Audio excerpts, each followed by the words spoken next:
Hey guys, it's me, OGDuffy. A very different video for you. Now, if you've been watching the channel and the status and all that sort of stuff, you'll see that I appeared or got heard today on BBC Radio 4. Oh, yes. They contacted me a few days ago. I got an email. Some guy there, a producer, said, I've seen your channel and we're doing an article about modern collectibles. And we'd like to talk to someone who's a collector. Because we've got someone on from an auction house talking about modern collectibles. So we'd like to get your perspective. So I had a few emails and I said, yeah, it'd be something I'd be interested in, you know. And then it just went from there, really. And then he phoned me up. We had like an interview, like just a general chat about the hobby and what I do and all that sort of stuff. And then he said, well, I'll be in touch later today or tomorrow. And I didn't hear anything. But then the next morning, 8 o'clock on the button, I got an email saying we'd very much like to have you on the show if you're available. So I contacted him. I said, yeah, of course I can do it. So a couple of days later, they phoned me up. And then I went. And that was it. We did it. We did it all via telephone and stuff. So that was it. So anyway, coming up now is my feature, me featuring on BBC Radio 4, guys. All part of this show for all about modern collectibles. So have a listen. Let me know your thoughts, people. Hi guys, how you all doing? It's me, OGDuffy. I'm in work, I'm in my office, and I'm about to get a phone call from BBC Radio 4. Oh yes, I've been invited on to one of their consumer programmes. They emailed me a few days ago. So I said, yeah, I'll do it. I want to talk to collectors. And of course, who better to talk to than the OG? But anyway, guys, so I'll be going live shortly. So I'll be giving you a link and stuff so you can pre-listen to how it all went.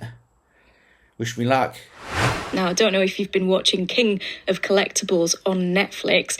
It's billed as an eye-opener into the world of auctions and rare collectibles. We're talking about trading cards, sports jerseys, Beanie Babies, video games, and more. Here's a clip. The collectibles world can take you anywhere at the drop of a hat. I've been in this business since I was a little kid, and I'm motivated by three things: competition, ego, and money. My job is to work for you. Rock, paper, scissors. Ooh. People love doing business with me. Golden Auctions is the world's largest collectible marketplace. We find the greatest collectibles in the world. What do you think? Wow. Somebody in Japan, Australia, the United States, they can all be bidding against each other for a rare collectible. This is beyond rare. Hidden treasure exists out there that you couldn't possibly imagine. It could be $500,000, $600,000. Wow. You haven't seen anything yet. Netflix's King of Collectibles, which has already been confirmed for a second series. We wanted to step away from the American glitz and glamour of that programme and see what's happening in the UK. Joining me now, Andrew Eubank is a partner, auctioneer and valuer at Eubank's Auction House based in Surrey. Good afternoon, Andrew. Good afternoon. Thanks for having me. Thank you for being here. To start off then, Andrew, have you watched this programme? I have. What do you think? I watched the first series. Do you know what? I enjoyed it. I think that, as you saw in that clip there, that it's very American. There's lots of glitz and glamour to it. You could say some bits seem a little contrived, but I've personally never been on a valuation by private jet myself. But some of the things there you heard in that clip are true. There are buyers all over the world for these things now. What rings most true for you from what you saw? I mean, some of the areas they touched on in that clip there, trading card auctions, we've been holding those now for a few years, and they're really popular with buyers. And they're right in what you just heard there, buyers in Japan, United States, the UK, all over the world, really. Now, Andrew, Eubanks was predominantly a fine art and antiques dealer, wasn't it? And I wanted to ask you whether this is changing now. What is becoming popular? What do people want to see and want to buy? Yeah, I mean, my father set our business up here about 35 years ago. And as you say, it was all fine art and antiques. And that has changed a lot. About 15 years or so ago, we moved into entertainment and memorabilia. And that's really been a huge growth area for us. And across the board, people are collecting these things a lot more than they ever used to. That's really interesting, because those markets where people are, at auctions or whatever, who are the people buying these collectibles? There's a lot more private buyers than there used to be. And that feeds right through. So you have trade buyers, of course. Wherever there are private buyers, there'll be trade buyers. But it's really expanded in recent years. You see auctions now themed trainers, sneakers, as they call them in the US. One of the biggest areas for us has been James Bond, and we hold themed James Bond sales. We've got another one of those coming up soon, and they are incredibly popular with buyers. We sold a Thunderball British quad poster, as it's called, for about 18,000 recently. And it's just that nostalgia is really capturing buyers' imagination. Well, my friend bought me, Andrew, a 50th anniversary edition Hot Wheels Speed Racer Barbie for my birthday this year, after the Barbie film came out. She's not for sale, by the way, unless the price is right. There must be a lot of people buying this stuff who aren't collectors, who are just looking for quirky individual gifts. Yeah, I think you've really touched on something there, because there is a real association with particular popular franchises at the time. I'm in my 40s now, and people like me are now growing up. They've got a bit more disposable income.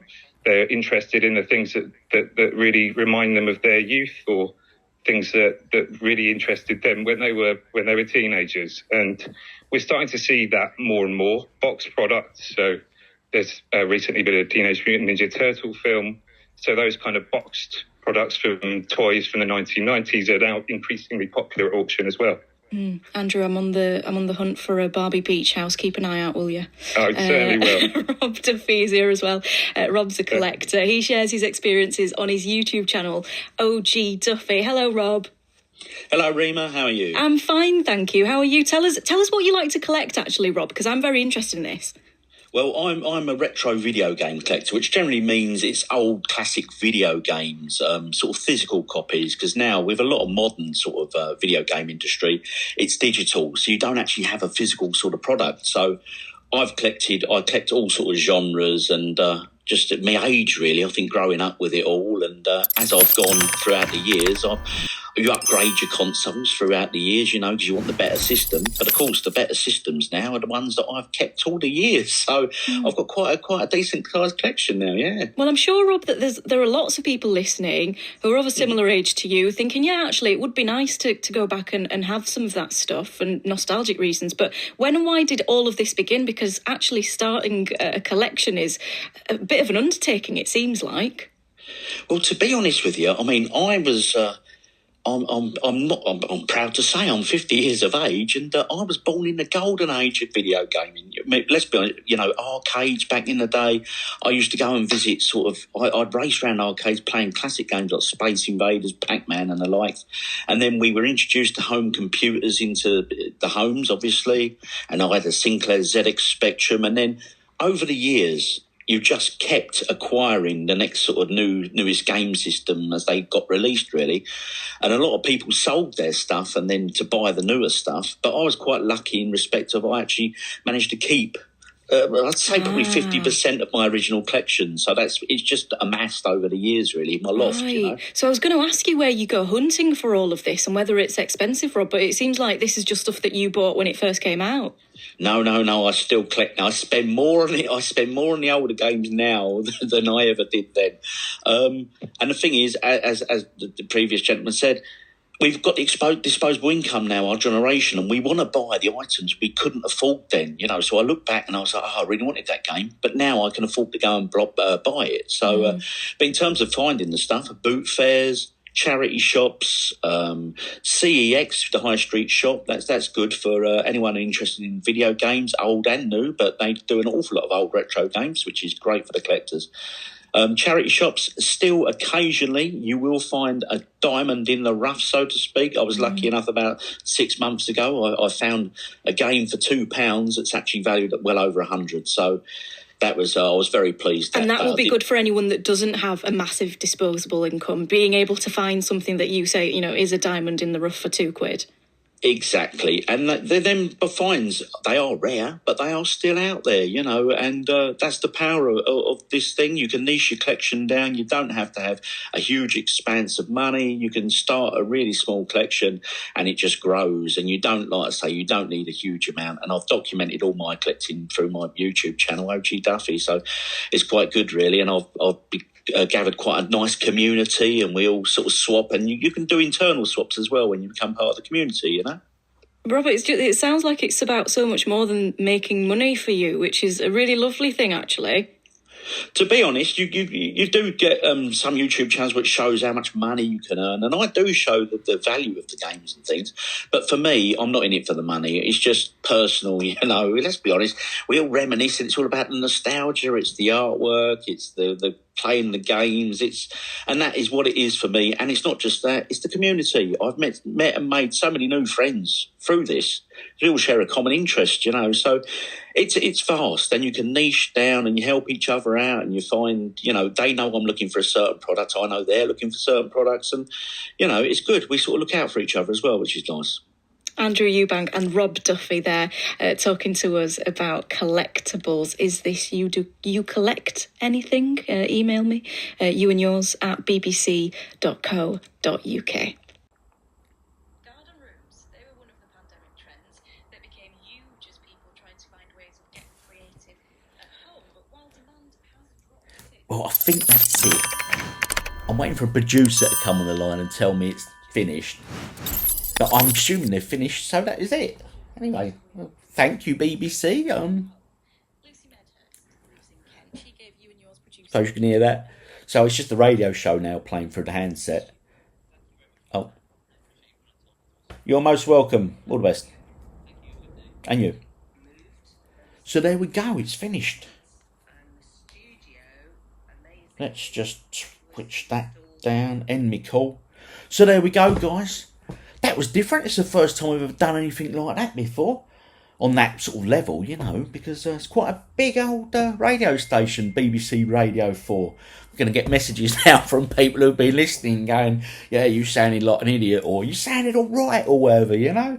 Not a bad little experience, is it? And, hey, I had to get in there about the OGDuffy YouTube channel, didn't I, hey? Because, hey, got to be something in it for me. Anyway, quite enjoyed that.